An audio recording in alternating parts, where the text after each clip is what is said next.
Ladies and gentlemen, Adam Green here with No More News. Thank you all for joining me today, Monday, August 25th, 2025. Got a huge show today. So much has been happening since the last show. Got two huge guests on today. Returning to the show, Richard Spencer. He's in the car and will be joining us in studio or in his studio in a minute. And first time on the show, we got his friend and co-author of the upcoming book about Apollonianism and REM theory, the founder of REM theory. I've been on their podcast a couple times. We've been following each other on Twitter for a while. Mark Brahmin is here. What's up, Mark? Good to have you finally, bro. Hey, Adam. It's a pleasure to be on. Yeah, finally. At last we get to talk on your show. So apologize for the delay. I've kind of sworn off podcast. In theory, I'd sworn off podcast until the book was released. But then Richard pulled me into doing this class on Sundays. And so I've been doing that, but I haven't been going on other people's shows. So if anyone who has invited me on a show is irritated that I'm on Adam's show and not yours, I apologize. This is a kind of one-off, and I will return to my schedule of not being on podcasts, except on Sundays on the Substack, Spencer's Substack, Alexandria. Well, I appreciate your time taking away from the book. I know how it feels to have distractions to getting your book done, but mine's very close. I'm actually about to start the very final concluding chapter and then just a read through, quick edit, and it's going to be out. But yeah, these spaces, it's hard to stay away from these spaces and all these debates we've been doing on the spaces and everything else going on and the shows and all the news always happening. But as you may have seen, I think we've talked about this before, the title of the video, The Christian Question. I wanted to get your just initial takes on the Christian question issue that's been like at the forefront of a lot of the discourse recently. Yeah, I mean, what I would say, and obviously in the dissident right, on the online right, there are two camps broadly. There are Christians and there are pagans, who we might also call, there are Christians and there are anti-Christians, right, who often identify themselves as pagans. And the camps are, there is a kind of non-reconcilable difference between the two, because on one hand, the pagans or the anti-Christians view Christianity as the problem, as one of the big problems facing the white race. To speak very frankly. The world, even worse. It's not exclusive to our problem. Sure, that's a fair point. That's a fair point. And the other side, though, sees Christianity as the solution, as a kind of necessary solution to kind of motivate or moralize or to make whites cohesive and to return to tradition, as it were, right? And to be honest with you, I don't know that I was ever sort of strongly in the latter camp.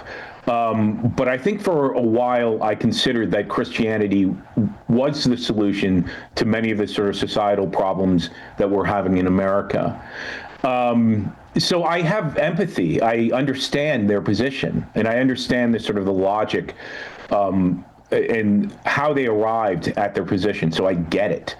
And that's not to, and I'm not trying to, and I don't intend that as a sort of kind of insult toward them, as to imply that I'm, wiser than them because I've been where they were. But I don't know, maybe I am kind of implying that. And I think that initial conclusion, which I moved away from, was a conclusion I made when I was a young man, in my early to mid 20s. I was like, and I think a lot of these guys, a lot of these sort of Christian zealots, Christian zealots who are also white nationalists, are basically guys that are in their teens or 20s. And they've come to the conclusion that, well, or at least I can describe sort of my conclusion. They are looking at, on one level, I would argue, and maybe they would argue against this, or some of them I certainly think would, but I was looking at Christianity almost in a kind of utilitarian way. It was a kind of instrument, right? So whether or not Christianity was true was not really the question. Whether or not, and this was before I got into mythicism and so forth, whether or not Jesus, was the savior, or, there was an afterlife, and to attain the afterlife, you have to believe in Jesus, was kind of secondary, or it was sort of beside the point. The question was, does Christianity serve civilization and create a better civilization if people adhere to Christianity? Do they become more moral? And frankly, if I'm being honest, do they become, whether explicitly or implicitly, do they become more racialist? Do they become more tribal if they become Christian, right? And ultimately, the answer, I believe, is no to that question. But I think early on, I was like, well, even if Christianity itself is not true, the mythology of Christianity is not true, it could have some function or some positive benefit in society or in the world. And therefore, in a way, you could argue that it is true, right? Because it is serving, for example, and I hopefully I'm not speaking in too direct or vulgar a way on your show, but it would serve the continuance of the white race, the afterworld of white people, right? The literal afterworld on Earth. But I don't think that Christianity is capable of serving that function.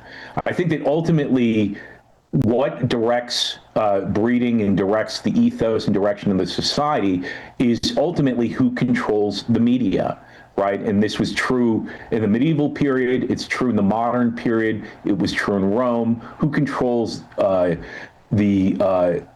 cinema houses, or the theaters? Who controls the temples, which are a kind of ancient synonym of media, essentially, right? And I think that really is the question. So it's not really a question of, what God it is, that is, of course, an important question. But in terms of directing the ethos or morals of the society, it's a question of who is controlling the media that people are consuming, that the society is consuming. That's really the question, and what messaging, what their intent, what their telos is, what goals do they have for society, and how are they developing an ethos and directing society toward that telos? That's the important question, a kind of media creating elite, which in the ancient world would be priests and so forth, whether pagan and then eventually Christian and so forth. But I think you understand my point.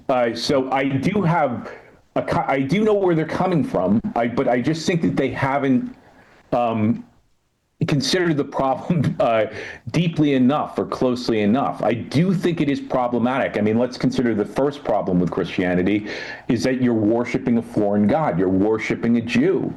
And I think that there's something inherently demoralizing about that and problematic about that. And I think it also, and Jews emerge as a ethnic competitor towards what you would say the world, and I think that's correct, but to whites maybe in particular, and it doesn't help us in this sort of, this sort of ethnic conflict that they've forced us into, to also be worshiping a Jew as a god. There's something inherently kind of demoralizing about that. We're sacralizing their race and saying essentially their race is capable of producing gods, is unique in this regard, and is capable of producing gods, whereas our race is not capable of producing gods, is inferior implicitly in this relationship. And I think it's just inherently demoralizing, and it gives us a disadvantage in this competition that unfortunately they've pressed us into with them. And in any case, that's sort of the long and short of it. I don't know if you had comments that you wanted to add to that, or points of disagreement, or whatever may be the case. I took a couple notes. Like, number one, I agree it is very demoralizing. When you say demoralizing, I think about how a lot of Christians, especially like internet Christians, they elevate Jews to like supernatural villains, that like they're the children of Satan and they killed God and they're drinking baby blood and they have black magic, like sorcery type of powers, right? So I feel like that's a little demoralizing. All we can do is pray to Jesus and pray that Jesus comes and saves us. And like in their end times prophecies, not just the Protestants, but all the major denominations, they all believe in the second coming of Jesus.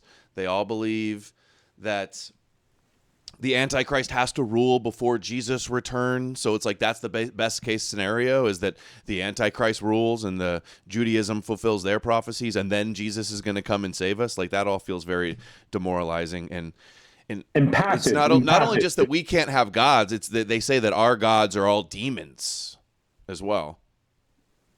You gonna say something? Yeah. I mean, ultimately, Abrahamism is it's symbol laden, and essentially we're the villain in Abrahamism, right? We're the villain, and I mean we play different roles. So if you analyze the symbolism of Abrahamism, whether in the Hebrew Bible or Christianity, we play different roles, and the role is either one of a kind of servant or slave. Effectively a Shabbos goyim, right? We think of so for example, I would class Abraham as a goy, but let's use an obvious example of Esau, right? Esau is the servant of Jacob, essentially. That's the hierarchy there, right? So we're either the slave. So to the extent that we're good because we're serving the house of Judah, or we're serving the purposes of Judah. And then alternatively, of course, we're evil, we're bad, we're Amalek, or we're Edom, or the Edomites, right? So it's just not like it's their story, and we're the bad guy in their story.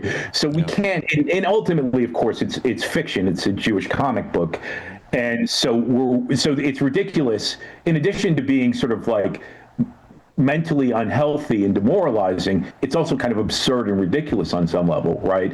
So we've sacralized this Jewish comic book, right? That's the ridiculous part of it.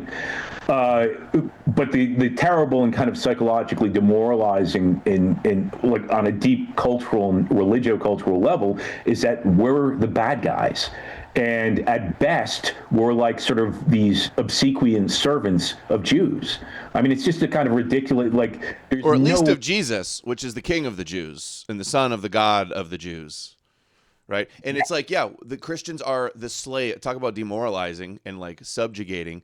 We're slaves to Christ. We're sheep. We're meek and mild and turning the other cheek, and that's the whole role of the Messiah in Judaism, is to make us the footstools, to rule in our lands, to have every knee bow. Like that's the whole ultimate goal of Judaism. Yeah, the conquest of the world by their God. Yeah, and what you're saying is absolutely correct. And what you can, and that's what you're saying is relatively exoteric. It's explicit, right? So in other words, Jesus, we know that Jesus is a Jew. It says it in the Bible and so forth. But the Bible itself, both the Hebrew Bible and the New Testament, are these kind of rich symbolic works that are esoteric, and they have layers. But let's deal with the exoteric layer, which we've already discussed to some extent. So our God is a Jew, right? So the Jews, it was, for us to have a God, it was required that a son of the Jews emerge to be our God, basically, right? So they're this kind of divine race that's capable of creating gods. We can't create gods. Our gods are false gods that are abominations before the true God and so forth, right? So the pagan gods are false. The gods that represent our ancestors are false, and so forth. And there's all kinds of terrible language in kind of shocking language, as you're familiar with, in the New Testament, where Jesus comes to take a sword to like turn brother against brother, father against father, and so forth. All this terrible stuff, where it's basically explicitly saying that the sort of the family, the house of the Gentiles, or the family, whether the smaller unit and implicitly the broader tribe of Gentiles, is going to be turned against each other through the adoption of Jesus. And then there's all kinds of other terrible messaging in the New Testament where we're supposed to not resist evil people. We're supposed to turn, I mean, it literally says that, do not resist evil people, right? It's sort of the messaging that you think would be, assuming Jews to be our antagonists and to be a kind of ethnic adversary, it's the sort of messaging they would want us to believe. Don't resist evil people. Be passive. Turn the other cheek. They would want us to be doormats in this way, right? Much as Job is described in the book of Job. And that's ultimately a Gentile character, right? That's a kind of, and that's actually a kind of more obvious example. But to stay on the exoteric level, so we're worshiping a Jew explicitly. And then, the only way to get to go to heaven is to worship this Jew and so forth. All this is demoralizing messaging. And there's also this messaging of being basically a pacifist before enemies. And in the context of the gospel, implicitly, there is a kind of petty anti-Semitism in the gospel where the adversaries, the Pharisees, or an adversary of Jesus. So implicitly, our adversary is the Pharisee, the tribalist. The Pharisee, even that word Pharisee means the separated one, right? So they are these kind of ethnic, racial tribalists, and they're contrasted with Jesus, who's a kind of MLK figure. He's like Martin Luther King, right? He's a universalist. He wants everyone to be part of the group. And the Pharisees don't. They want to be exclusionary. And our model is Jesus. We want everyone. We want to include everyone. We want to proselytize to the Jews. We want to sort of beg them to be part of our group. And they want to be exclusionary, right? There's something inherently, just demoralizing. Why are we chasing around these Jews to be in our group? Why don't we be the ones who are exclusionary? And of course, that's the fear of Jews. That's a kind of explicit fear of Jews that's made clear in messaging in their films in the 20th century. For example, we see Woody Allen, where they don't want to be excluded from the country clubs and so forth. So we should be excluding or exclusionary, and we should have a kind of, view our groups as ways of developing eugenically and developing an elitism and so forth. And Christianity is absolutely opposed to that. Anyways, I see Richard's on, so I'll let him jump in. What's up, Richard? You back at home? Almost. I'll be there in 2 minutes. Okay. I'm sorry. But I guess I'll let you respond to that. I mean, maybe some of those things you don't agree with, and that's fine. But that's my perspective, is that it's related to a Nietzschean perspective, essentially, on Christianity, right? Christianity, Nietzsche viewed Christianity as a slave religion, as I'm sure your callers will be familiar with that term. And I think that Nietzsche was right about many things, and I think he is right about that. And so far as Christianity, so far as we interact with Christianity, it certainly is that. It is a slave religion. It's a religion that's egalitarian in its messaging, so liberal in its messaging. The first shall be last. It has a kind of socialist outlook. The rich man can't go to heaven. For the rich man to go to heaven, it's like a camel passing through the eye of a needle. So, I mean, implicitly, if you're rich, you can't go to heaven, right? I mean, that's sort of the messaging there. You can, it's just harder. Yeah, I mean, if you can, I guess some camels have passed through eyes. You can smush them through there. Right, yeah. It's almost, basically impossible. Theoretically impossible. I'll grant that it's a kind of exaggeration that's going on with that metaphor, but you understand my point, and that in that it is there. So we could argue that Christianity is a proto-liberalism, and that's a case, for example, that someone like Spangler makes. So Spangler says that Bolshevism is the grandson of Christianity, or something. I'm paraphrasing there. But it's, though, I mean, what we call liberalism, I mean, to some extent, we can say that liberalism is a synonym of decadence. And that has existed before Christianity. In fact, it existed in some of the cults and religions from which Christianity is evidently derived, such as the cult of Bacchus and Dionysus and so forth, right? So it's not wholly derived, of course, from the cult of Bacchus and Dionysus. It's also taking myth from, as you point out with your work, is taking a lot of myth from the earlier Hebrew Bible, right? And Christians, as you point out all the time, Christians see that as prophecy, right? It's predicting, well, look, Jesus must be the real Savior because the Hebrew Bible predicted it. No, as you explain, it's because the New Testament is a myth based on the Hebrew Bible, and evidently so, right? Mm-hmm.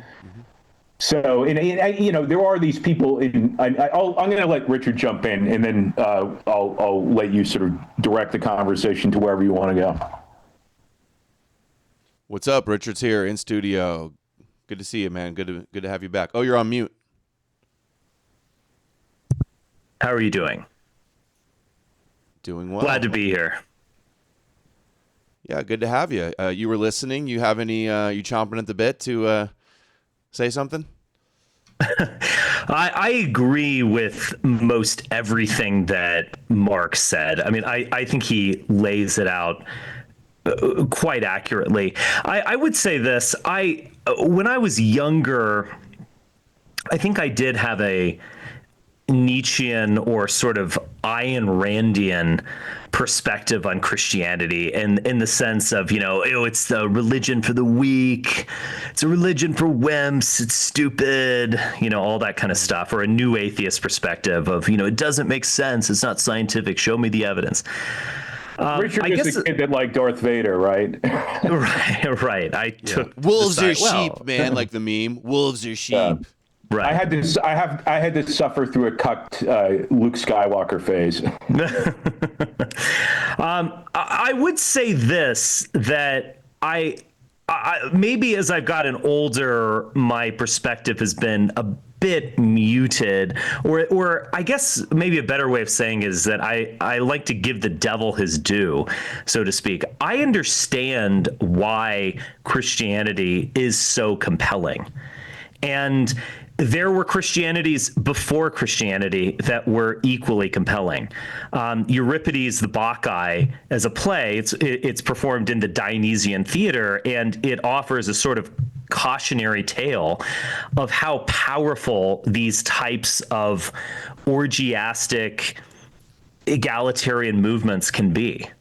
That it's all fun and games until you get torn to pieces by your own mother, basically, is the moral of that story.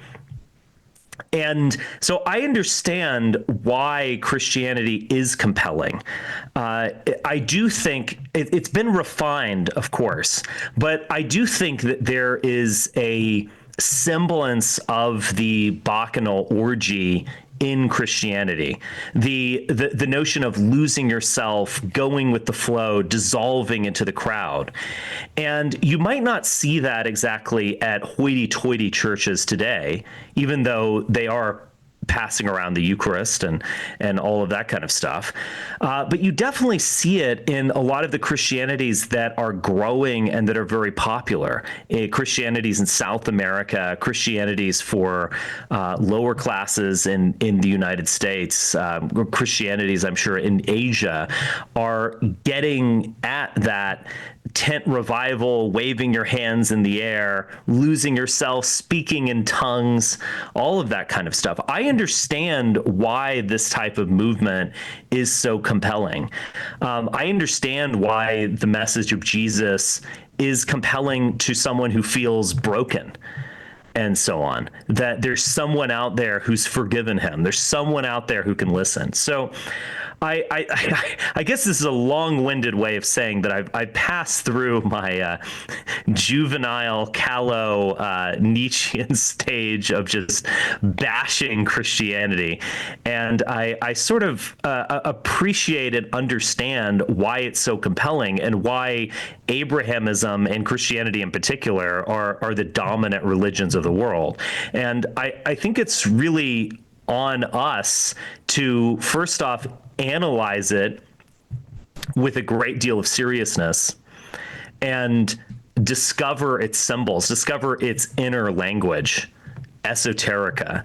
And it's also incumbent upon us to do something better that's equally more compelling. And I think that's where there's so much work to be done. And that's where there's so much opportunity. There's been an opportunity for at least 200 years in terms of the death of God.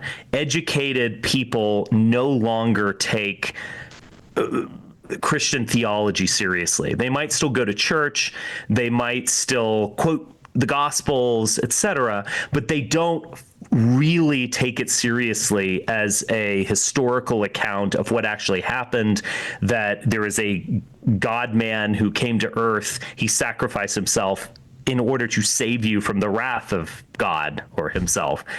I don't think educated people really take that seriously. We've been in this death spiral for quite some time. I mean, Nietzsche wrote himself that the shadows of the Buddha remained on the wall of the cave for centuries after his disappearance. And I think that's very much the case with Christianity. It's been this powerful that it is inflected in everything. It's inflected liberals. It's inflected atheists who claim to, debunk Christianity, yet ultimately are professing Christian values and Christian morality, and are dominated by Christian symbolism. And so, Kyle Kulinski is a Christian. Richard Dawkins is a Christian. And I like both of those people, but that is a reality of the depth at which Christianity has infected them, as it were. The shadow of Christ is still on the wall of the cave long after his death. But regardless, I do think that there is a major opportunity in the next century and going forward to find a way out of this. For better and for worse, Christianity is sort of dying and reviving at the same time. I think it's making appeals online. You have these stories of conversion.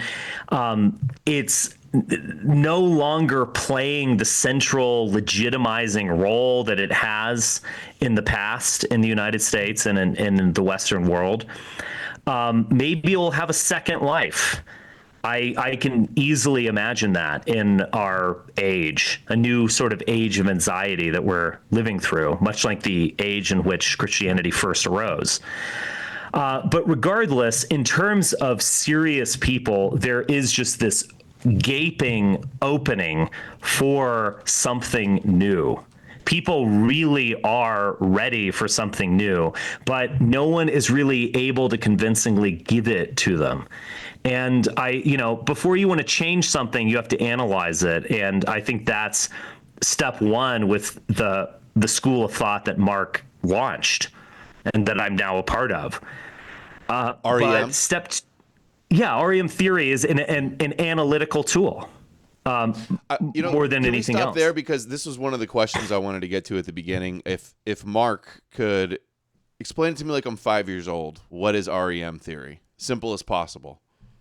Okay, well, and then you can continue. Sorry to interrupt, Spencer. Yeah, I don't know. Sorry to interrupt, Spencer, but yeah, I just simple as possible. Very I'll have to imagine that I'm elevator pitch. Just give us an idea, because he mentioned REM theory. So REM theory is basically the theory that groups, and Jews in particular, have been very gifted in the use of symbols to the end of creating culture, art, and religion in a way that is psychologically powerful and influential on society, both on their group internally and on external groups.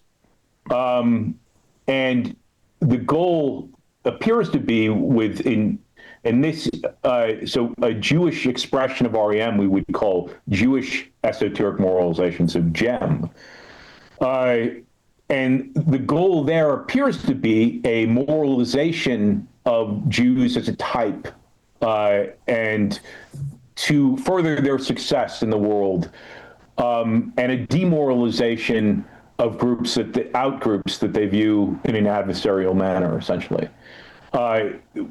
There is something called AIM, which is Aryan intermoralization, which is sort of the equivalent from an Aryan, a white Jewish Gentile, non-Jewish Gentile perspective, and but it for thousands of years it seems to have been relatively dormant, and it finds its kind of clearest expression, I would say, in Greece, but especially in Rome. And Rome is a kind of reform movement, I would say, of Greece, and even a kind of, in some ways, it's even a kind of rebuttal to Grecian culture, I would say.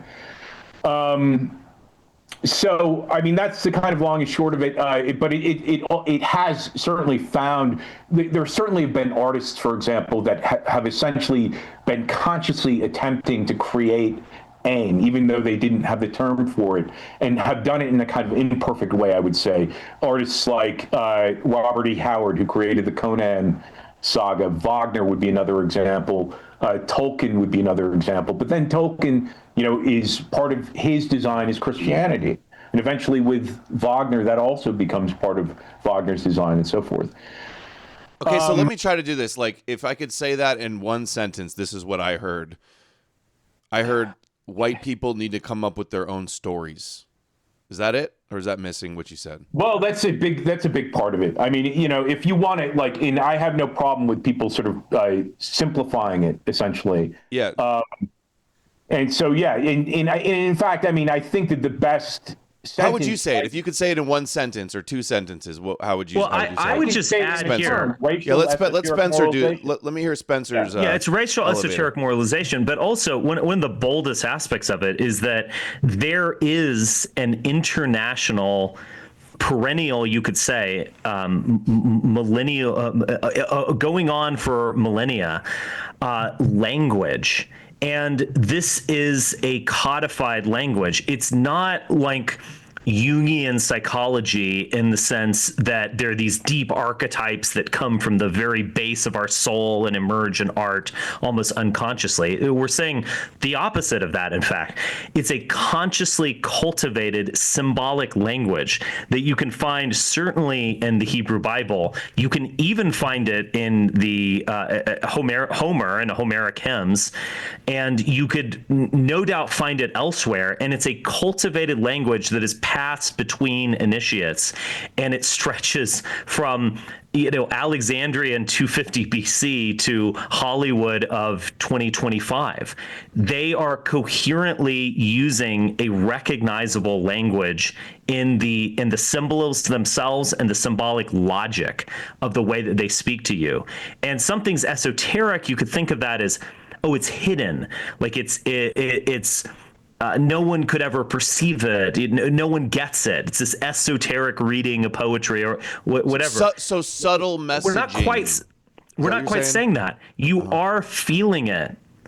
Your brain perceives the language unconsciously, and you are being incepted, as it were. So like different morals to the story.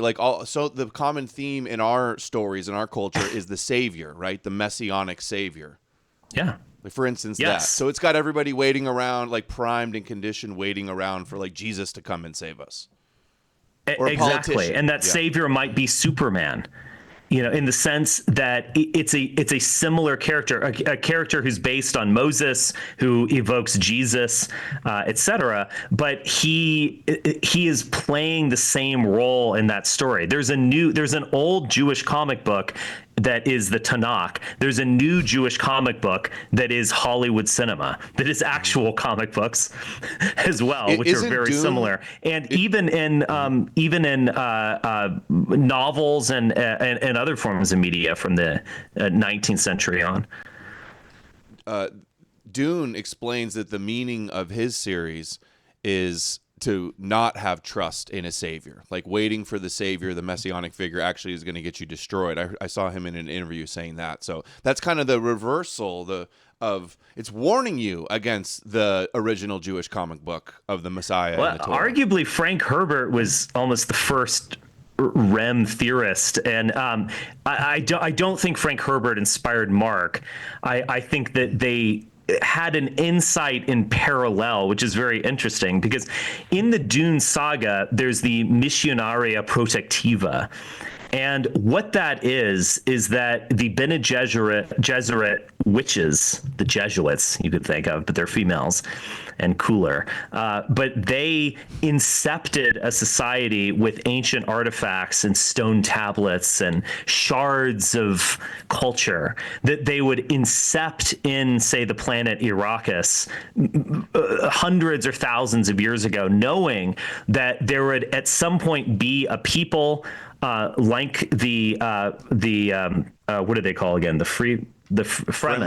Mm-hmm. The Fremen, yeah, like the Fremen that would pick up these shards and begin to develop a prophecy. So there would be a kind of arrow in your quiver. There'd be a prophecy waiting for you to arrive, and you could use it 100 years later, 1,000 years later. And I think this is directly parallel with Mark's conception of these things. So it's not symbolism in a sort of, poetic way or merely personal way. I mean, arguably, from one standpoint, Freudian dream analysis, that symbol means something to you personally. It's there's something about, say, a wolf that is very peculiar to your own upbringing, and a psychoanalyst can determine what that is, and you can recognize what the symbol is covering over but also referencing, and then you can confront your repression and overcome it, or at least manage it. This is something different. These are symbols that do have, you could say, immediate meanings, like the color red, referencing blood and passion and so on. But they have cultivated, refined, deeper meanings, so that the authors of the Bible in Alexandria, 250 years before the age of Caesar and the so-called age of Christ, could use this language. This language can be picked up in the authors of, say Thomas Mallory in the Arthurian legend. These symbolic language can be picked up by Hollywood producers and writers and directors in the 20th century. It's there for the taking. It's a deeply embedded, old, initiate form of communication, and it's powerful precisely because it's esoteric, but it's not too esoteric, you could say, or too arbitrary, or too personal. It's solvable. It's solvable, but also, even if you don't solve it, it's communicating it to you on an unconscious level. When you're admiring Superman, you're becoming a Christian. Yeah, being conditioned to wait for a supernatural savior, foreigner from a different people to come and save you, from another planet, an alien hero. If exactly actually, in the new Superman, I don't want to spoil it for anybody. Did you guys see it? Yes. So, spoiler alert, if you want to watch it. Oh, that's right, we did talk about it on your podcast. Yeah, how the plot is that it turns out that Superman was actually sent to rule over Earth. Just like Jesus is he come to saving Earth, or is he actually just going to be the ruler of Earth? So really interesting that they put that into the new plot. Kryptonian, right? The crypto. He's a crypto Jew is what Superman is. He's from Kryptonite.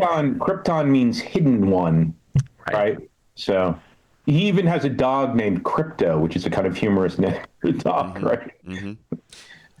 On the Dune thing, here's one of my favorite sound bites I always play on the show when I'm covering. This prophecy is how they enslave us. Sums it up right there. You could be earlier, Mark categorized the two camps as like pro-Christian or anti-Christian, and you can also view that as like do you believe in prophecies or do you not believe in the prophecies? And the prophecies are how they control us. It's how they control Christians. It's how Jews and Muslims are controlled. And like the Orwell quote, whoever controls the present, controls the past, controls the future. Like that's describing religion to a T. The fake Torah, the fake mythical New Testament. It's got all these people today believing a fake history and then controlling hyperstition, controlling the future through the prophecies. Yes. And so this is what I would posit to you, though, Adam, and you may or may not agree with this, but I think that basically that kind of that psychological space is a sort of fact of life. So, and nature abhors a vacuum. So it would be better if we were the ones to assert a prophecy, essentially. Well, what's the Apollonian prophecy then? Give me the new ones. Give me what was the aim? Give me the Aryan prophecies. How does that go? Well, I mean, or do I want to know? Well, I'll let Mark take it. I have some answers to this, but sure. Oh, okay. Well, look, I think two fundamental myths of ours, in my opinion, and Mark can certainly add to these, are the assault on Delphi by Apollo and also Zeus's escape from the belly of Kronos and his liberation of the Olympians. And I think these are two very interesting stories that can be retold in thousands of different ways. Briefly, the assault on Delphi is done by Apollo, who flies in on a chariot shooting silver arrows.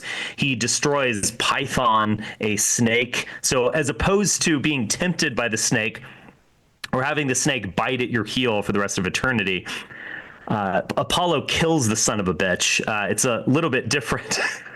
And he basically finds this decaying culture, this culture that has become decadent, that's been corrupted, and he revives an Olympian system or establishes an Olympian system on the ruins of something much older. And that is by killing the snake, thus releasing the women who are inebriated by his fumes. You see clear metaphors here of drug use, the Dionysian corruption that's inherent, and he basically brings back the world and creates an Olympian system based on reason and clarity and goodness on top of this corrupt temple of Delphi. I think that's a very powerful myth that could be retold. Zeus is his well-known escape from Kronos.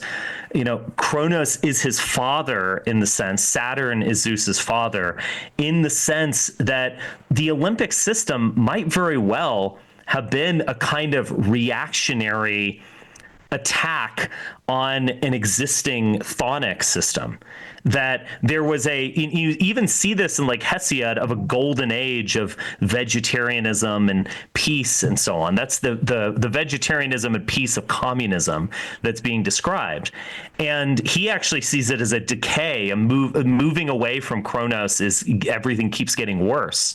We see it very in the opposite direction, that even the Olympian system, it might be calling upon deeper sky god figures, but it was a reaction to a dominant chthonic system, or perhaps even Dionysian system or a Saturnalian system, a harvest god harvesting up resources. We know what that means. And it was escaping from his belly as kind of beating Saturn at his own game, tricking Saturn, putting the stone into Saturn's belly, as opposed to this evil narcissistic parent, consuming his own children. You somehow escape and humiliate, literally or figuratively castrate Kronos, and then establish the Olympian order. So all of these stories, or both of these stories, are stories of rebirth, of overcoming, which is basically what those generational stories in the Greek myths are.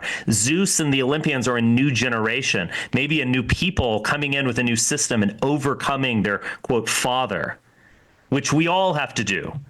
on a personal level, but this is on the level of generations and on the level of religion. You move past what happened before, and you establish something bright and clear and good on the ashes of the old system. And I think that's an excellent metaphor. I don't want to be too bold here, but that's obviously an excellent metaphor for what we want to do to America. I mean, America, it needs to, and by America, I sort of mean the Western world at this point. It needs to decline. It needs to fall into decay and corruption. Once that happens, there's going to be an opportunity to establish something on the ruins or on the ashes, something much greater and better. And so I do Christian feel nationalism? That's the last gasp. Handmaid's Tale? Christian nationalism is the last gasp of something that was, I think, very implicit in the United States and now is sort of explicit and gaudy even. So everyone was a Christian nationalist in various subtle, consensual ways in the 20th century, no longer. And so now they have to like hammer it home. Like even this thing that happened today where Trump is like, year in prison if you burn the flag, kind of thing. What is that except some last ditch effort to assert something that is already declined? Like if you have to make a law establishing that you won't disrespect this deity, the flag, which is a sort of deity in this case, then you've sort of already lost the game. It's already lost legitimacy. You're forcing it late in the game once the game is already over, in fact. Would you guys both agree, though, on the Christian question that it's fake, it's Jewish myth, it needs to be replaced, and we shouldn't be tolerating it? Do you guys agree with that position? Yeah. Yeah. I mean, it's not so. Okay, well, I mean, we are sort of fish swimming in. You're being very blunt. You're being me 20 years ago, Adam. Yeah. Look, we are fish swimming in Christianity at this point. So I think we need to recognize that Christianity, even if it has dissipated, it is inflecting our lives and the way we think in untold ways. We are all cultural Christians on some level. Every liberal is a cultural Christian. He's a kind of ideological Christian. It's Christianity without Christ. And I think we need to recognize that. We need to recognize what we're up against. This is an extremely powerful force. It's a force that might have a second act or a third or fourth or fifth act to it. It might resurrect itself. It's not, I mean, I would agree with you if you're just talking about like marijuana or something, like don't smoke it, shouldn't be tolerated. That's sort of easy. But with something as powerful as Yahwehism, I think we should be aware of the task that is before us. Yeah, I mean, ultimately we're polytheists. So, in other words, in the way that we recognize that Bacchus is a force in the world, we recognize that Yahweh is a force in a kind of different face of the same force. Ultimately, right? I agree. It's a force in the world. I'm not disputing that. But it's a force that we need to reckon with. That's what I'm saying. Yeah, and have respect for it in the way that you have respect for an adversary, right? So, in this way, you're honoring it. But not to follow it, of course, right? We're not the followers of that God. And that's why we call ourselves Apollonians, right? And that is a sort of, in some ways, we're certainly inspired by Nietzsche, but we've learned greatly from Nietzsche. But I think that we've recognized some errors in Nietzsche. And also just have, and maybe even come to some conclusions that he wouldn't have necessarily come to. Or he may have come to. Maybe, we don't know necessarily. We can't say for certain where Nietzsche would have ended up.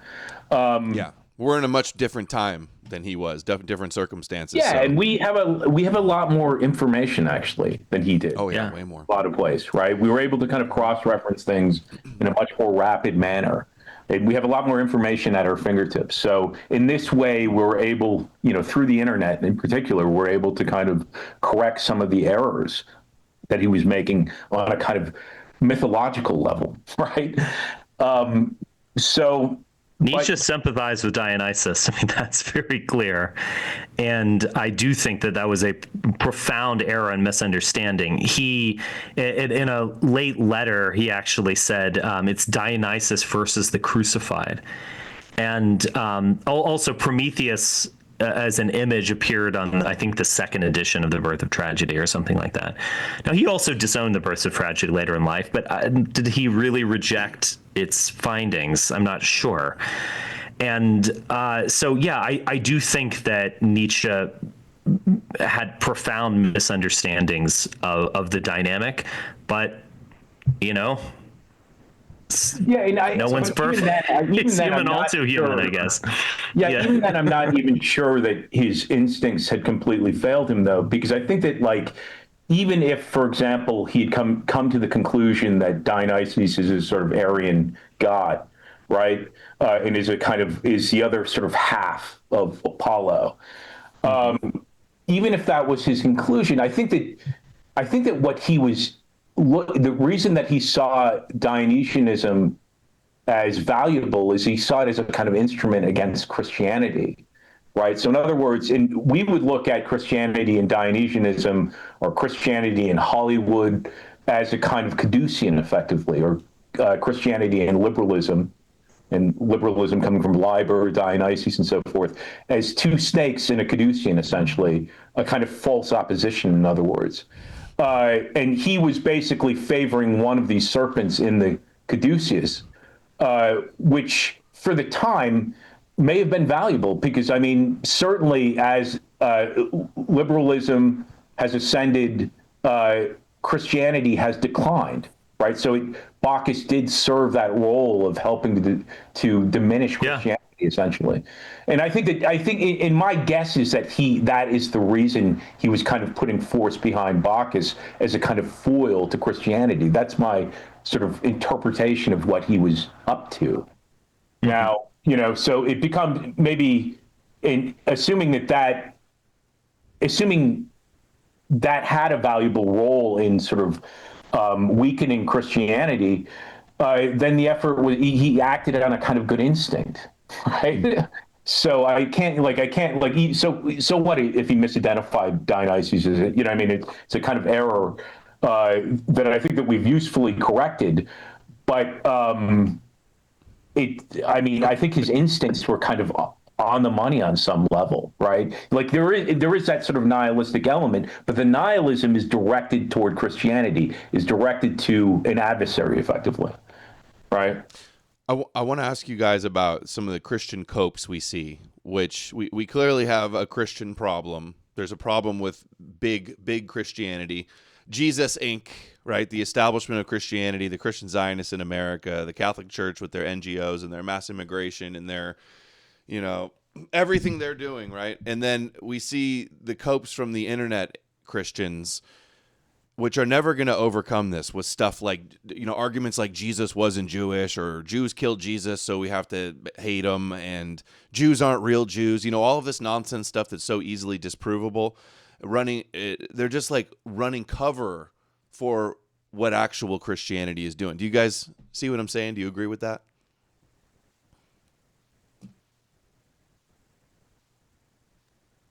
Richard, you want to take this? He's on mute. I kept muting myself on your show too. You had to tell me stop muting, and now now you've done it twice. Yeah. It's interesting how just due to the dynamic of Christianity, they are able to see themselves as the underdog. And as I've just established, we live in a Christian culture, and that remains the most powerful force informing and inflecting America and the Western world, even among the atheists. they sort of don't see it that way. I think in some ways, like, Christian nationalists think of themselves as like oppressed or persecuted, like meeting in houses and late at night to do the most rebellious thing possible, which is to worship Jesus Christ and not the false idols. That's how they view themselves vis-a-vis liberalism, and it's a cope. There's no doubt about it, but it's a powerful dynamic for them to constantly see yourself as oppressed and pushing against outside forces. Again, we are able to see the forces that they dislike as bacchanal forces, or in fact just outright Christian forces. Liberalism. It's Christ, it's the crucified and the wine god working together. Sometimes there are contradictions between Jesus and Bacchus, but many times there are simply not. And that is what they're fighting against. It's a caducean battle where they're fighting against a kind of shadow of themselves or a reflection of themselves that they see in liberalism. Okay, I got a clip for you guys I wanted to watch and play. It's J.D. Vance talking about Catholicism and immigration.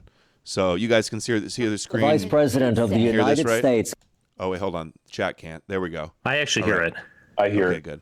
Great. Here we go. Sure. The Vice President of the United States calls out Catholic bishops in front of a Sunday morning national audience, accusing the church of being more interested in the federal money they receive than its humanitarian mission. The Vice President said as a practicing Catholic, he was heartbroken by the way bishops are responding. And I think that the U.S. Conference of Catholic Bishops needs to actually look in the mirror a little bit. Vance then seemed to question the bishop's relationship with the U.S. refugee admissions program. With an executive order, President Trump has halted refugee admissions, but the federal program provides funds to a number of nonprofit and faith-based groups who for years have helped the government resettle vetted refugees after they've been accepted into America. The U.S. Conference of Catholic Bishops is one of those organizations.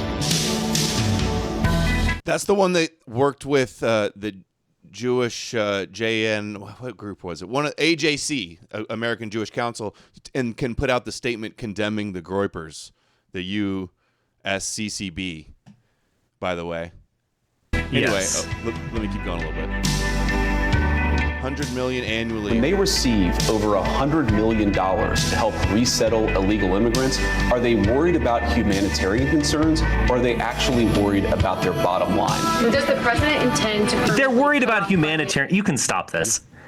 This makes me want to defend Jesus when I hear these JD Vance, like, oh, are they worried about, the bottom line? No, it's a charity. I mean, everyone's a little bit greedy. I'll grant you that. Mm-hmm. But clearly they are doing what Jesus wants them to do.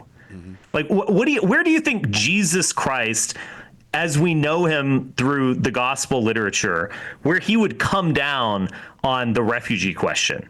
Do you think Jesus would be standing at the border riding a horse with an MK machine gun, firing at people trying to cross? No, he would be hugging them. He would embrace them. These Catholic charities are doing God's work as they understand it. And it is absurd for J.D. Vance. He's making a non-essential argument because he's not actually addressing the issue. He's at this little escape clause. Oh, they care more about their bottom line than they do about humanitarian concerns. No, what are you talking about? They clearly care about humanitarian concerns. They believe that Jesus is enjoining them to help the needy. The first shall be last and the last shall be first. This is at the basis of their ideology. And if there's something worse than a true believing Christian, it's this sort of like ignorant or hypocritical or mendacious Christian that doesn't think that his religion is what it clearly is. He doesn't think that his religion is exactly what is explicitly stated by Jesus, your Lord and Savior, in the Sermon on the Mount. They think apparently it's not about that. It's about smells and bells. It's about, the church putting on a performance of Handel's Messiah at Christmas. And it's about some like deep mystery that we have to ponder about the afterlife. Well, it is about those things to some degree. I'll give you that, to be fair. But it is fundamentally about reaching all of humanity so that they might be saved, and rejecting your own wealth, giving the shirt off your own back to a refugee who is penniless and starving. That is your religion. Period. End of statement. If you do not see that, you are engaging in your own form of esoterica, which is basically just obscuring the obvious, freely stated mission of your Lord and Savior.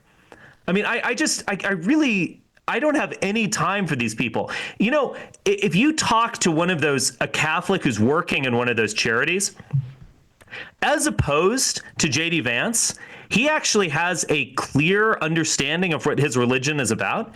And I bet that you could have a free, good faith discussion with that person who is a true believing Catholic or Protestant or whatever, who's helping out the poor. I bet you could engage in good faith, open debate, which is what we want.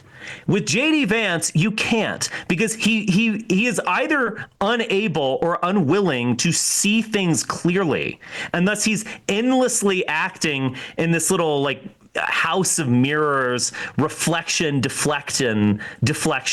manner with regard to his own religion. You can't talk to him about that, because he's just going to say he's going to have some little escape clause. He'll be like, they care more about money than they do about humanitarianism. So he's refusing to address the essential issue, and he's making a non-essential critique of his own church. I just have nothing but contempt for people like J.D. Vance and Catholics like this, and some Protestants as well, who just obscure. They make it more difficult to actually get at the truth of the matter, to have a real discourse on what Christianity is, what Jesus meant, what Jesus wanted. I guarantee you, if Jesus came back, J.D. Vance and the rest of these Pharisees would reject him.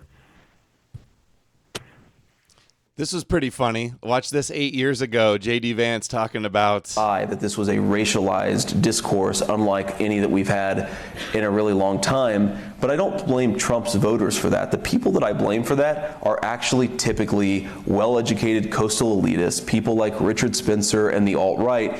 It's telling that the alt-right is driven by primarily very well-educated, relatively smart, relatively stable people. It's not driven by people in the Rust Belt who go on 4chan, relatively stable, and talk about relatively Michelle stable. Obama in these really nasty ways, right? It's First off, JD, I'm a lot more intelligent than you, because I am actually coherent in what I say. You are not. So apparently I invented racialized discourse, and the Rust Belt, like, again, I invented it. Like, it never occurred. The Southern you were mean strategy, to Michelle Obama too? Is that his European fascism? Whatever. None of that occurred. I invented it circa 2016. And that's an absurd claim, first off. But secondly, like, he wants to just make his people, like the hillbillies, these like innocent babes in the woods. Like, they didn't do nothing. They know nothing. And it's just Richard Spencer manipulating them. Appalachian drug addicts don't see race. Well, they might not, to be fair. But he didn't with his choice of wife. Apparently. They can't see anything. Mm-hmm. but yeah, it is just utter and complete nonsense. And you see this like instinct upon him. I mean, he got into Yale. Congratulations. That's great. But it's all about like WASP elites harming the hillbillies. The hillbillies are innocent and pure and good. And the other notion that he said in there, which is just so absurd, is like, people from the Rust Belt lose their jobs at the factory and then they go on 4chan. Whatever. I have no idea what he's doing. But he was basically a kind of white Obama populist who claimed that those good people out there, they're not racist. They've just got a bad culture. They know more about making cornbread than they do about becoming a lawyer in a Silicon Valley VC. That was basically the line that he was promoting in 2016. And then now he continues to embrace them as innocent and then just embraces the worst aspects of Trumpism. So he's my least favorite politician. The one that's just irredeemable in my mind. And the front runner, I saw the polls actually. Gavin Newsom took a huge bump in the polls the last couple of weeks with everybody just comparing pictures of the two. That's interesting, right? Yeah. Are you going to go Team Gavin? Oh, yeah. I mean, I voted for Kamala, so, Okay, let's finish this up. I want to hear because the point of this, I hadn't watched this yet, but I thought the point of it is just exposing how much the Catholic charities are instrumental to the mass immigration into the West. And the Pope's rhetoric is completely about multiculturalism and in not building walls, but building bridges and stuff. But then the Catholics, the e-crusaders online say, white people won't survive without the Catholic Church, and you're anti-white if you criticize Catholicism, and that's our only solution, or for birth rates or whatever. And then when this is the reality of it, let's hear what the rest settle illegal immigrants.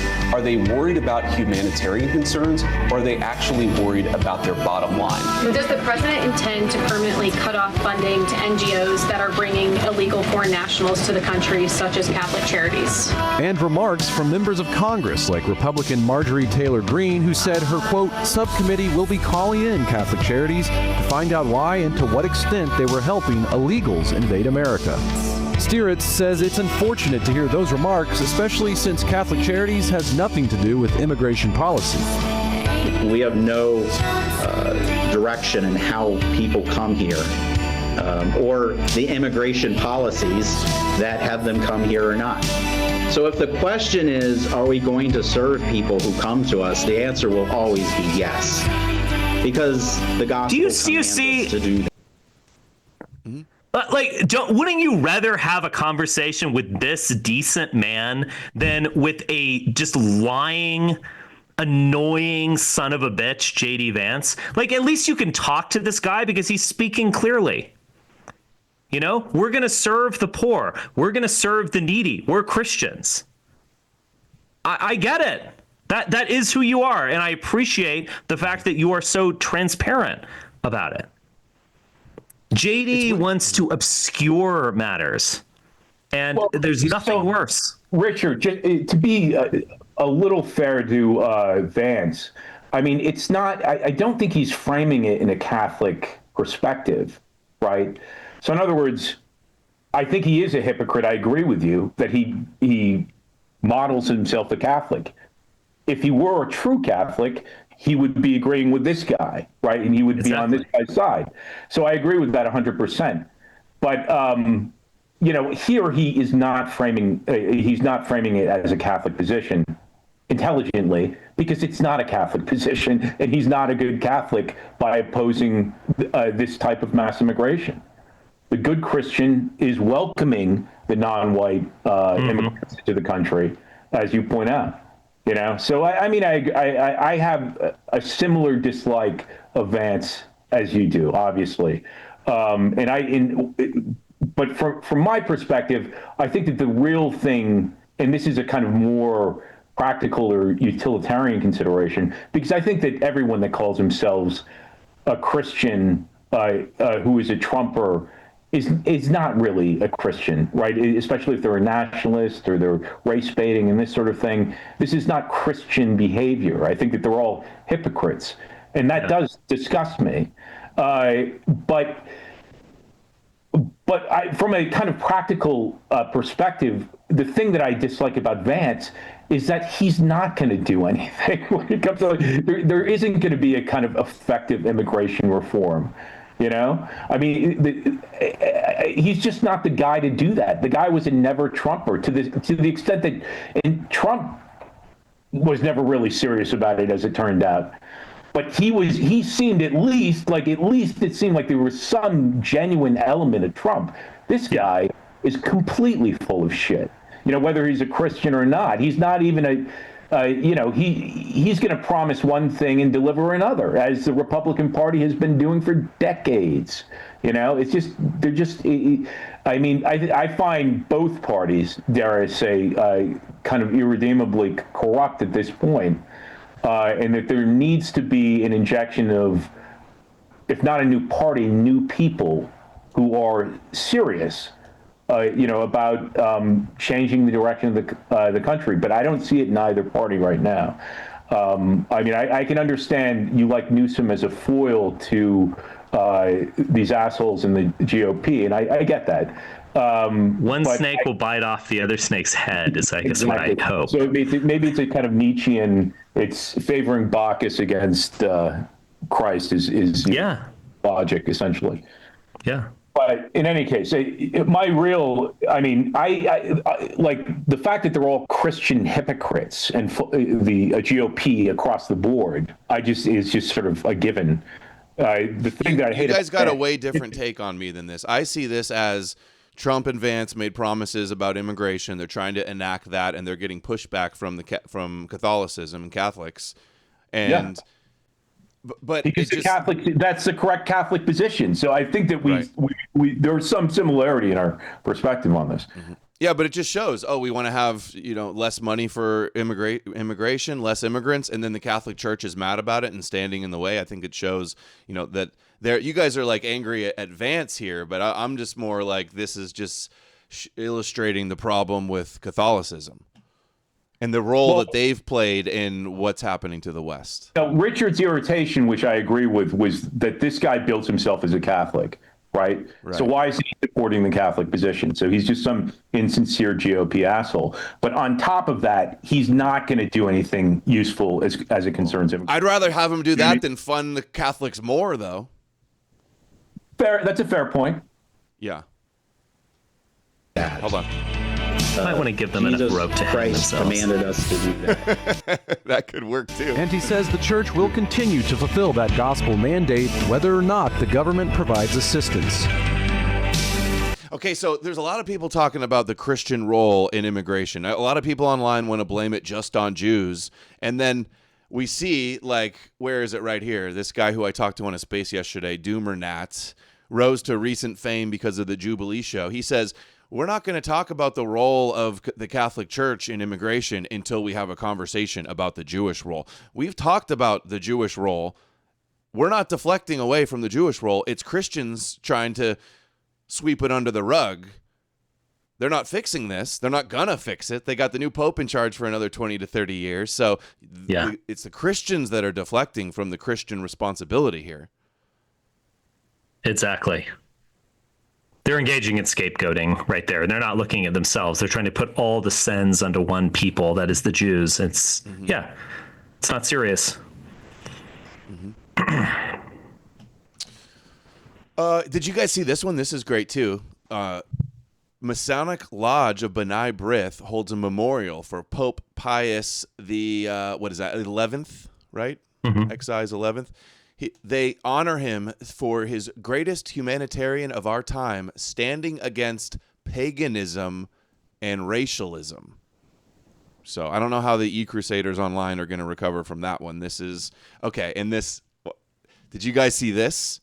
The Catholic propaganda, the Catholic organization, like one of the biggest Catholic organizations in the 1960s and still today, teamed up with, who was it? B'nai B'rith? Anti-Defamation League to do the most crazy pro-Jewish propaganda thing I've ever seen in my life. Let's watch this. Okay. It's a little repetitive, but it is wild. Watch this. National Council of Catholic Men in arrangement with the ADL of B'nai B'rith.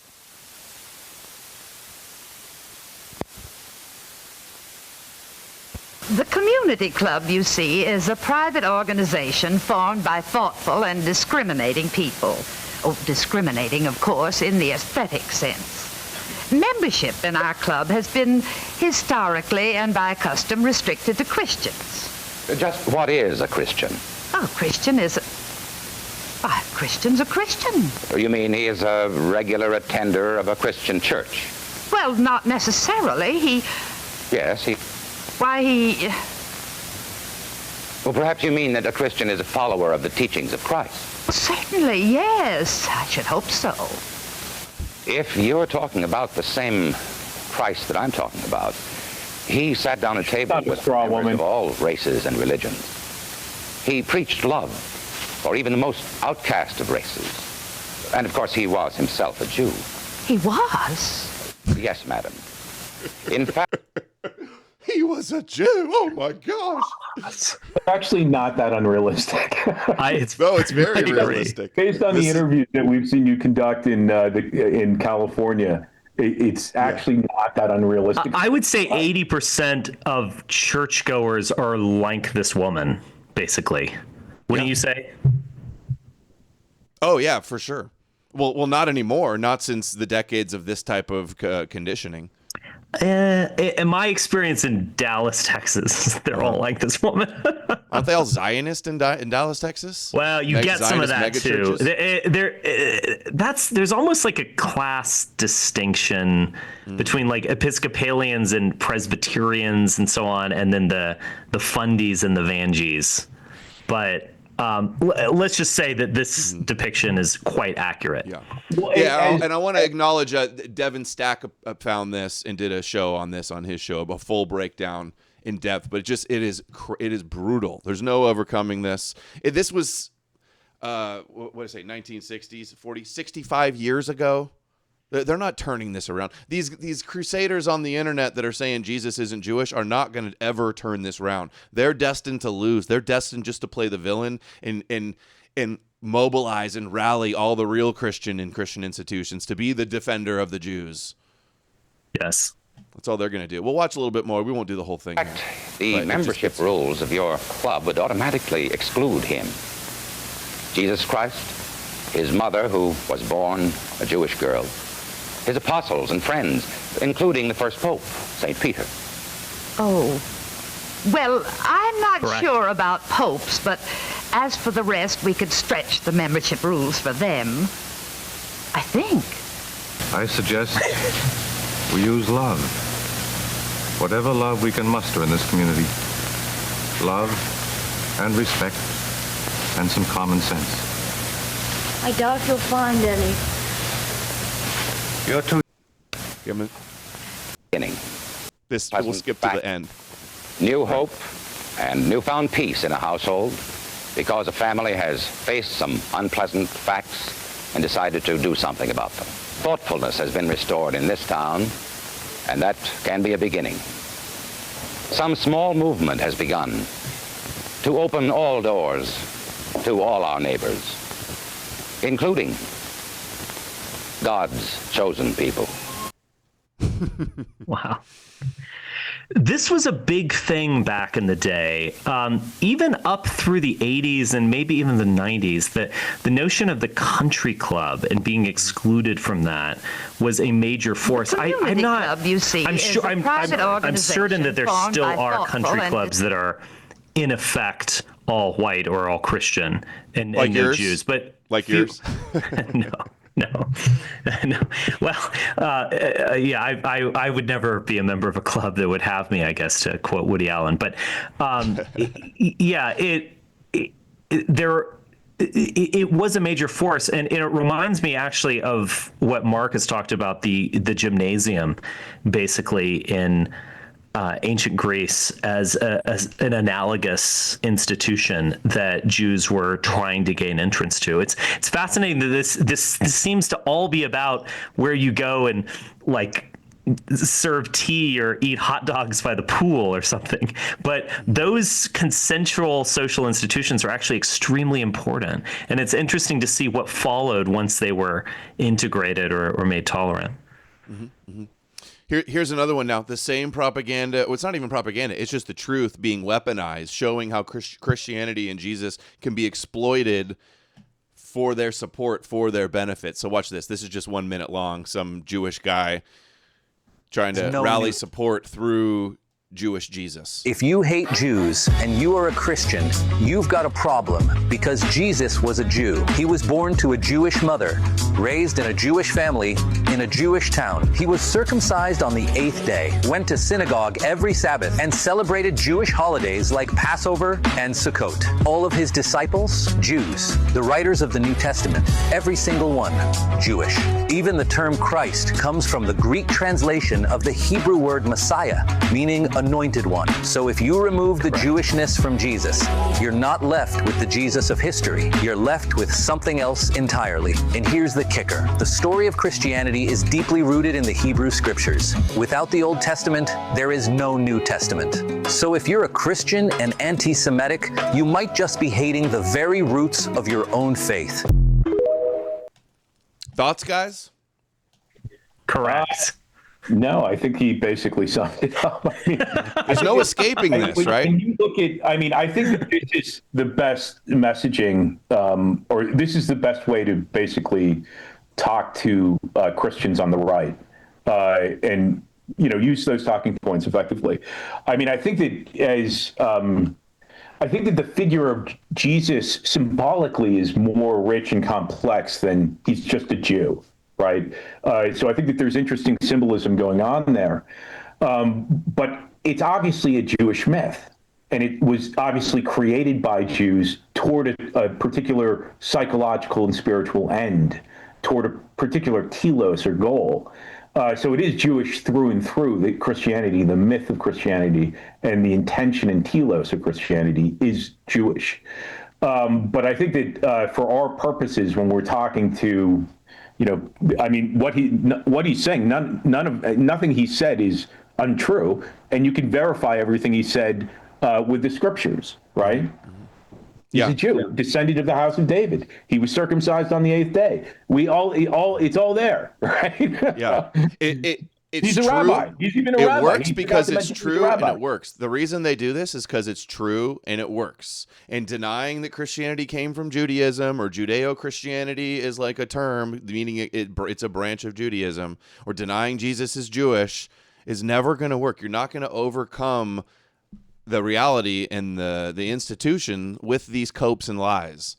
Which is why we can't even tolerate, like, oh, they're base, they're anti-Semitic, they're racial, whatever. It still isn't gonna cut it. They're a weak link. They're vulnerability that is only exploited, and they're an impediment to us actually addressing and undermining the Christian establishment. They control the debate. Like the debate with Christians and Jews, it's a limited parameters of the debate. It's limited in scope, where you're only arguing over what the scriptures mean and who the Messiah is, not if the scriptures are even real and if the chosen people are real and if we should worship Yahweh or not. So it's completely limited in that degree. Controlled up. Yeah. Okay, you guys ready for the other hot clip? Mike Huckabee talking to some rabbis saying that people that oppose Jews oppose God. The ambassador has a very interesting view of anti-Semitism. She grew up in America. There was anti-Semitism, of course. I've experienced, we've all experienced it. The ambassador has a very interesting view of that. He says you can't understand anti-Semitism. If the people who are anti-Semitic, it's because they're against God, they're against the Rabbi Shalom. And we are represented as his people, and that's why they're anti-Semitic. Otherwise, it doesn't make any sense. Interesting view. It's an interesting view. Christians that are anti-Semitic aren't against God, though. They're so for God that they're anti-Semitic. They love God so much that they think they're supposed to hate his chosen people. I love how they frame this is Mike Huckabee. This is the Christian ambassador's point of view. Like, this isn't what rabbis say all the time. You're against us. Right. You're against God. You're Amalek, right? This is peak groveling, peak Christian ambassador groveling to rabbis. There's another view that since we consider the chosen people, so people are very, who are you? Where are you taking big shots? Chosen people. And that's part of it, is that because you are the chosen people, given a chosen place, for a chosen purpose. And if someone is angry at God, he'll be angry at the people who represent him. So I tell people anti-Semitism is irrational. There's no reason for it unless you understand the spiritual reason, which is what I believe is at the heart of it. It is not the left versus the right. It is good versus evil. It is the Creator versus those who rebel against the creators. I mean, on some level, he's correct. I mean, it is opposition to the false Yahweh, the false God of Abrahamism. Yeah, fuck that. The God they made they invented to choose them, for them to have hegemony over the nations. And this reminds me of like Noahide laws. The first one is no blasphemy or no idol worship, one of the first two. So no blasphemy. Blaspheming the Jews is blaspheming God, and not believing in God, blaspheming God, or wanting to be an idol worshiper is an assault and anti-Semitic on Jews. So, and if you oppose them, you're evil and you're the darkness and you're Amalek. So this is the paradigm that they have set up where, and because of Christians, they're getting away with it. Because of the actual Christians with the real power. We hear all the time, they're not real Christians from the Anon Frog accounts online. They're not real Christians. They're satanic, but he's the one with the real influence. Any other thoughts on that one with you guys? No, I do have a question for you, though, Adam.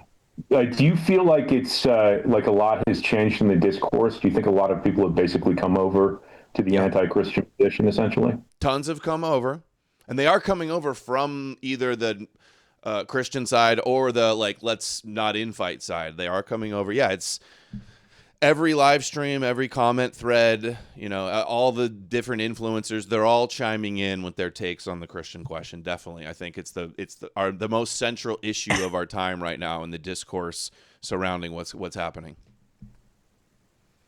What do you guys think? Have you seen it? Richard doesn't seem like he's been. I've seen Mark a little more than Richard engaging in the, I guess, pagan Christian wars, if you will.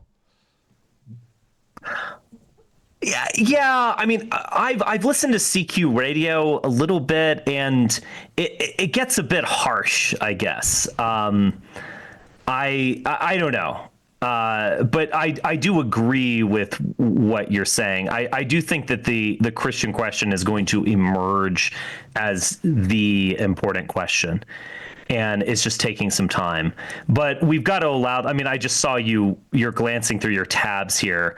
Oh, sorry. We've got to allow Jay Dyer to have theological debates about Philokwe. He hasn't had enough of those. We need at least 10 more before his position is totally. Yeah. Let's have a 4-hour debate on if the Holy Ghost of the Trinity has a cause or not. Like, those are the real important issues of our day, right? That really matter. It's just it genuinely is intellectual masturbation because it has no connection to the real world. It's like abstract painting or something. There's no relevance to this whatsoever. And look at the divisions. They're look at getting the wars. into these vehement discussions about something that is just utter pedantry. They're in a monastery arguing with each other. It's absurd. And they hate each other over it. This schism, Right. The wars of this schism, and how they can't even unite because of minor differences in interpretation of Jewish scriptures. It's disgraceful what it's done. I mean, what are the consequences to the Holy Spirit emanating from the Father and the Son, as opposed to emanating only from the Father? Like, what is the consequence to that? I guess you could say the consequence to that was one of the schisms between Orthodoxy and Catholicism, but there's no doubt that these abstract disputes were window dressing on what are ultimately power plays and geographic disputes, and that they come up with these little weird things of I don't know, like you might as well be arguing of like what is it? Well, I remember in high school, like the mini skirts, it could be like 1 inch above the knee, and if it was 2 inches, it was illegal or something. You're arguing about these just petty, just seemingly irrelevant matters, because the mini skirt length is actually far more relevant than Philoque, in my opinion, at least. It'd be like arguing if kryptonite hurts Superman because it like weakens its cells, or if because it's like, does something else. It weakens his immune system, like something so irrelevant to everything. Fighting passionately, vehemently over these things is just, it's sad. It's sad to see that this is what the central issues being debated is. Don't you think it's also, like a magic show, in the sense that we all like magic shows because you're impressed by the waving of the wand and pulling a rabbit out of the hat, or the scarves or something. There's something impressive, but if anyone has ever done any magic, you learn that these tricks are actually far simpler than you would imagine. That's sort of the ultimate trick, is that it's just very simple. It's just little sleight of hand things, a distraction.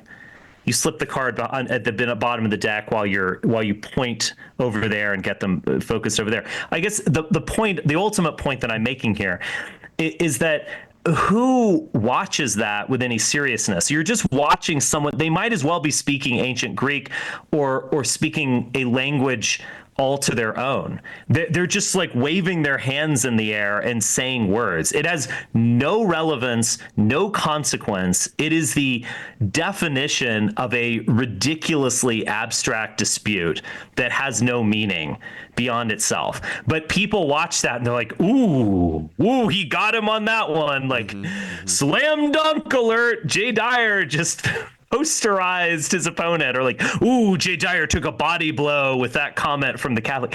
It's just, it's absurd. Talk about watching shadows on the wall of the cave. That is what you are doing. It is, I cannot imagine sitting through that and pretending that there is any modicum of relevance or interest in that discussion. And yet people watch, this is really important stuff. I mean, what they're saying is obviously is just completely convoluted sophistry and horseshit that has no meaning or bearing on reality and no consequence, really. But putting that aside, I think that what is happening, why someone would decide to watch that, is because it's church, essentially, right? So that they feel like they're engaged in the divine. They're engaged in a kind of worship because they're trying to understand these sort of arcane, disputes in the church between Catholicism and Orthodoxy and so forth around the Trinity, right? And so they feel like they're trying to understand their religion, and therefore they're demonstrating a kind of devotion to it through an attempt to gain a kind of wisdom. And in this way, it's a very kind of Platonic exercise, right? Because the goal of Plato, of course, is to be wise, right? That's the ultimate goal in life, to become wise. And in his schema, where we have, he postulates a reincarnation, but the wiser you are, the better your next life will be, right? And so people, they're attempting they're attempting to become more wise in this, very sophistic, meaningless way, where I think you understand my point. But there is something very Platonic about the exercise. Well, we're not going to church anymore, and so we're listening to Jay Dyer on our smartphone talk about emanating from the Father alone or something. I agree with that point. People feel like they're engaged in something, much like going to church for 99% of the people is sort of staring at something they barely understand. Yeah. Hey, Richard, did you see the other day over the weekend, I had an interaction with Mike Enoch and the TRS guys. They were taking shots about Jesus mythicism, saying that people are wrong and really dumb to say Jesus didn't exist, but then didn't want to talk about it any further and just cited Bart Ehrman believing that he exists. So again, Mike Enoch wants to deny that Jews died during the Second World War, but thinks it's dumb to suggest that Jesus is a figment of literature. It's bizarre.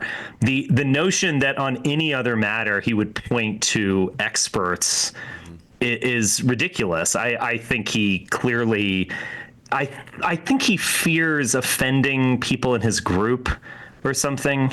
That's always the case with all these guys, all these Christians. Go ahead. He's not pursuing truth, in fact. But in the sort of esoteric realm of TRS, you can deny the Holocaust, and it's like based and red-pilled or whatever. But they're not willing to take that sort of or apply that sort of scrutiny to any other issue, which just it thus becomes a matter of special pleading. You're focused on the Holocaust because you love Hitler. You think Hitler's cool. Okay, fine. Go for it. Have fun with that, guys. But you're not actually serious about anything. You're just engaging in special pleading for a cause you admire, and you're saying, "Oh no, don't go there," with a cause that you don't find inspiring. So fine, okay, you're not serious. I knew that before I saw that dispute between you two. So, good luck with that. Yeah. So you did see it, and it's odd that I think just everybody. That's kind of his MO, though. Oh, please, I'll let you continue. No, go ahead. Go ahead. That's kind of Enoch's MO, right? So he'll do, and part of it, honestly, I think it's just competitive grifting. I mean, I just hate to be honest. And he doesn't, and I think it's just a kind of TRS policy. And to me, it's disappointing because you listen to Mike Enoch, and I think that he's an intelligent guy. And I think I think he's well versed in the JQ from like a Kevin McDonald perspective. And I think he does his research, and he's very serious about communicating his ideas and so forth. I think he does a fine job. And so I don't really have a kind of criticism of what he's engaged in per se. Now, the approach is not an approach that I would myself pursue. But whatever, let a thousand flowers bloom. Who gives a shit, right? But I think that the problem, and for a while they were pursuing this closed system where they basically wanted to sort of monopolize the DR and be like the DR, and that eventually fell apart. And I think that they're still attempting to pursue a closed system where they're engaged in this sort of competitive grifting where they just want to kind of throw shade at people and say, don't listen to that guy, listen to me. You know what I mean? Yeah. It's like, we actually know a fuck ton more about this than you do, Enoch. And honestly, and this is not an insult to your intelligence. It's not an insult to your knowledge, because I think that you are knowledgeable in certain areas, and in certain areas you have greater knowledge than me. I'll concede that readily. But when it comes to like religion, the analysis of film and culture, like, I'm fucking leagues above you, dude. So just don't throw shade in my direction. I'm just telling you, man. And it's like, and here's the thing is, you throw your shade, but then you won't talk to people directly because you know that you'll get schooled. You'll get fucking Exactly. It's unproductive. And I'm just, so it's fine to disagree with us. Yeah. It's a free country, last time I checked. But yeah, just this sort of throwing shade, trust the experts. We don't talk about that here. It's like, okay, so you're not serious and you're not offering anything productive. Okay, that's fine. So don't get mad at us when we have no interest in you. Yeah, and honestly, living like everyone else. So I've given the guy compliments, and they're sincere compliments. I think the guy is doing a kind of yeoman work. He's in a certain area in the DR. I think that the conversation, the general conversation, the broader conversation has moved on. Not everyone has moved on, and I think that their role is valuable in maybe the way that Jerry Taylor's role is valuable. Right? He's like at a certain point, and he's got his kind of dogmas, and he's not going to move from that point. But we've moved on into this vanguard, and we're doing very productive stuff. And we weren't the ones trying to design a closed system.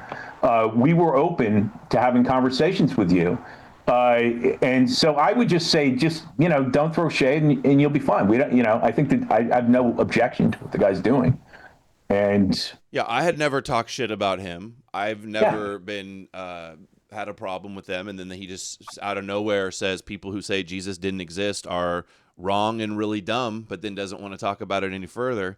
And this bugs me a lot, especially with people that I know aren't Christians. Like, it's just a fact, not just with them, but just with everybody. I've always been saying this for years. I was in the same position years ago too, is that these people online, maybe struggling to get by a little bit. If half of your audience is Christian, do you want to lose half of your supporters by saying Jesus didn't exist, or saying Christianity, we can't tolerate Christianity in your copes and you're going nowhere?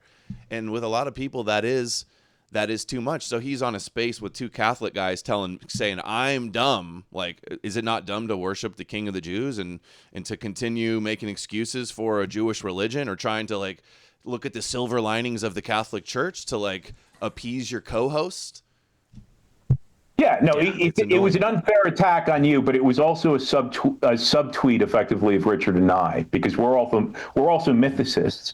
And the truth is, everyone is a fucking mythicist to one degree or another. Even people that are, practicing Christians, unless you're completely insane and you believe every word of the Bible to be true, you're a mythicist on some level. There's obviously myth in the Hebrew Bible, right? Now, the degree to which it is mythological, that is a kind of academic discussion. And Richard and I don't know what your position is on this, Adam. I tend to think that he is essentially just a mythological character. So the idea of a historical Jesus, it's not really relevant, because what we see is basically a mythological character based on Dionysus, Adonis, and these earlier mythological, or rather these earlier Hebrew archetypes that are developed in the Hebrew Bible and so forth. That's what we're seeing, a kind of composite God that is literary and it emerges from those sources.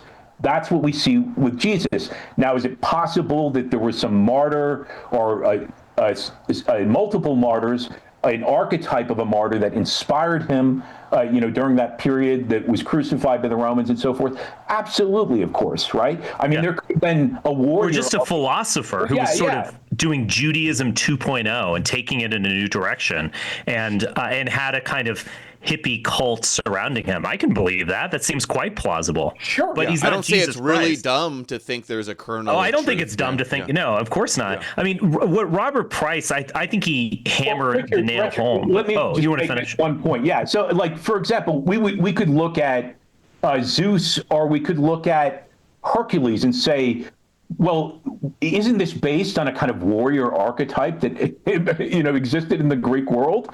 Sure. But they're also mythological, right? They're also essentially mythological figures. Anyways, sorry to interrupt you, Rich. Yeah, I mean, Robert Price, I think, nailed it when he said, many Christ historicists basically say, well, he wasn't Superman, you have to understand. He didn't actually walk on water, turn water into wine, but he was Clark Kent. Do you see? So he was a real guy who worked as a journalist in the Daily Planet. Robert Price points out Clark Kent is an equally fabulous character as Superman is. Like, the historical Jesus is just as undocumented and just as plausible or implausible, or he's far more plausible, in fact, than the man who walked on water and who could raise the dead. So even finding an historical Jesus, you're engaging in a sort of literary imaginative exercise. You're like bringing it down to earth. You're doing like a dark and gritty reboot of Batman, in effect. Like, what would happen if Batman were real? Like how would he actually do it, and so on. You're doing that with Jesus. That's an imaginative exercise. Right. Superman doesn't exist. Clark Kent doesn't exist. I hate to break it to you. Yeah, it's like the saner of the Christian or former Christian theologians. They think like you can just remove all the supernatural, magical Superman things, and then you're left with a real historical Clark Kent. But that's presupposing that there's some truth at the bottom of this to begin with. Exactly. Mm-hmm. Okay, so here's the thing with Enoch. So I think he's cultivated a kind of cursory knowledge on the topic. Everyone on this call has deep knowledge on the topic. And so he's formed his conclusions based on that. But then, but I think he has this instinct to be sort of the sage of the TRS cult. So he wants to kind of like basically say, hey, only listen to me. I am the authority on all these topics, whether cultural, religious, or political. And I would say to him that I think that his real like strong suit is the JQ, talking about Hezbollah, talking about Hamas, and the guy does have encyclopedic knowledge about those topics, and he should just focus on that and just stay off topics where he's not specialized, essentially, and his knowledge is inferior. You might be giving him poisonous advice there, Mark. You're like, just stick to embracing and endorsing Hamas, Mike. That's the road to riches. What is he going to trust me anyways? Right? He's going to take my advice anyways, right? Whatever. I mean, I honestly though, I actually was rooting for those guys, NGP. I was never going to be part of NGP, but I was hoping that they would have some success. I hope these different groups have success. I mean, it's honestly the truth that I hope that they have success. If they don't like me, they don't want to talk to me, they want to throw shade and not actually talk, that's fine. But I do actually hope that they have success, and I would encourage them not to throw shade, because we'll just get on a podcast and clown on them. You know what I mean? It would be like if I, out of nowhere, counter-signaled and tweeted at Mike and said, oh, you don't think that the Holocaust existed? Well, the consensus of scholars says it does, and you're wrong and dumb, and no, I'm not going to talk about it anymore. That's the equivalent of what he just tried to pull. Exactly. Yeah, I mean, we probably should have ignored it, but I think that, whatever. I mean, it's good also just to kind of bite back and just say, hey, listen, dude, there's actually no reason for you to attack us, and there's no reason for us to attack you. You're doing your thing, and we're doing our thing. So let's just move it on. You know what I mean? Adam, I actually have to run. Let's wrap it. Thanks for coming, dude. Let's wrap it. Okay, good. Yeah. All right, great. Thanks a lot, guys. Thank you. Good show. Give your plugs where they can find you, where they can follow you. Alexandria on Substack, or just look at my Twitter account, and that's the easiest way to get in to follow me. Okay. All right. Good to have you on, Mark.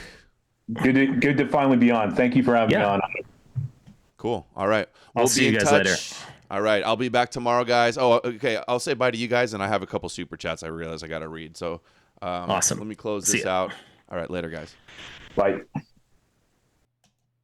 Okay. Let's get the super chats turned on. I told him an hour and a half, and we went at almost 2 hours. So let's see here. Power chats. Getting to the power chats. Got it.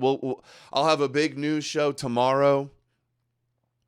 Working on setting up a big debate, an in-studio debate next month with a big name Christian. It's going to be huge. Yeah, it's like this is. I think also with the TRS guys is the Christian question is bubbling up. The idiot sent $5. I will catch you later on AG. Enjoy, everyone. Thank you. Catch you later, bro. Uh-oh. The idiot sent $5. I will catch you later AG. The idiot. No viewer of mine is an idiot. Indomitably Based sent $20 on Rumble. Very good points, Mark, but there's actually something even worse to Christianity. Even the New Testament indicates that Christians, Edomite goats, will still be damned, a demoralizing Easter egg. Thank you, Indomitably Based. Let me read that again. Trevis sent $5 on Rumble. Julius Evola fixed any issues we might have with Nietzsche. As far as I can tell, the West has no choice but to get off the Abrahamic plantation. I'm going to read some of his books once I'm done with my book real soon here. The Funny Truth sent $5 on Rumble. Videos of Christians groveling to the Jews is the best way to deprogram Christians. I can feel the struggle in my mind, and these are breaking the Christianity. I know. That's why we do it. A lot of material there, too. It's not hard to find them. Especially when I go out on the street and do the interviews. It's like almost everybody. Okay, thank you everybody for watching. Let us know what you think in the comments below. Like, share, subscribe. Clip it up. Share it. I'll be back tomorrow with another big news stream. Tons of stuff still I didn't get into since we were chatting with the guys today. And I appreciate you all. Hope you have a nice night. See you tomorrow. Down with Yahweh. Hail Odin. Great Odin's Raven. Where's my outro? Here we go, this one.